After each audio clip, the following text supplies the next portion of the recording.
আজকে যে অঙ্কটি করব, অঙ্কটি হলো বার্ষিক 5% মুনাফা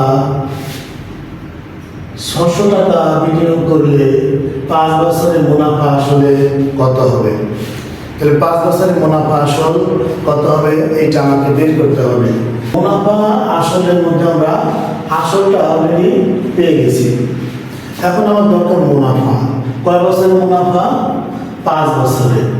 আমরা প্রথমে 1 বছরের মুনাফা বের করে নিই, তারপর আমরা পরে 5 বছরে বের করে নেব। তাহলে আমরা কিভাবে করতে পারি? এই যে বার্ষিক 5%, এর মানে হচ্ছে বার্ষিক হচ্ছে 1 বছরের হিসাব, আর 5% মানে 100 টাকায় 5 টাকা। 100 টাকায় 1 বছরে মুনাফা হয় 5 টাকা। 100 টাকায় 1 বছরে মুনাফা হয় 5 টাকা। তাহলে 1 টাকায় 1 বছরে মুনাফা হয়, 100 টাকা যেহেতু 1 বছরে 5 টাকা মুনাফা হচ্ছে, তাহলে 1 টাকায় অবশ্যই মুনাফাটা কম হবে। কম হতে হবে, ভাগ হবে 5/100 টাকা। এবার 600 টাকার কথা বলা হয়েছে, তাহলে 600 টাকায় 1 বছরে মুনাফা হয়, তাহলে বেশি হবে। তাহলে বেশি হলে কি হবে? 5-এর সাথে আমরা 600 গুণ করে দেবো, তাহলে নিচে হবে 100 টাকা। তাহলে আমার চেয়েছিল যে 5 বছরের মুনাফা আসলো, তাহলে আমাকে 5 বছরের মুনাফা বের করতে হবে। আমরা 600 টাকায় 1 বছরের মুনাফা পেয়েছি, এখন আমরা 600 টাকায় 5 বছরের মুনাফা বের করব। তাহলে 600 টাকায় 5 বছরের মুনাফা কত হবে?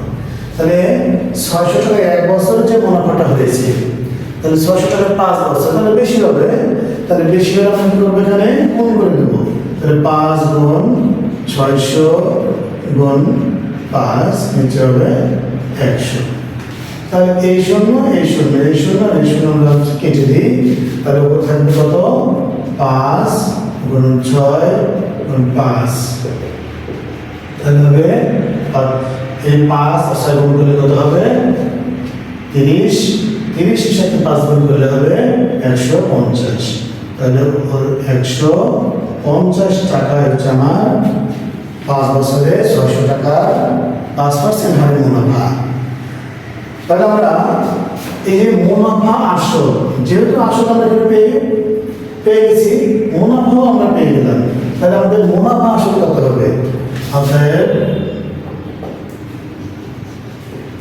মুনাফা আসল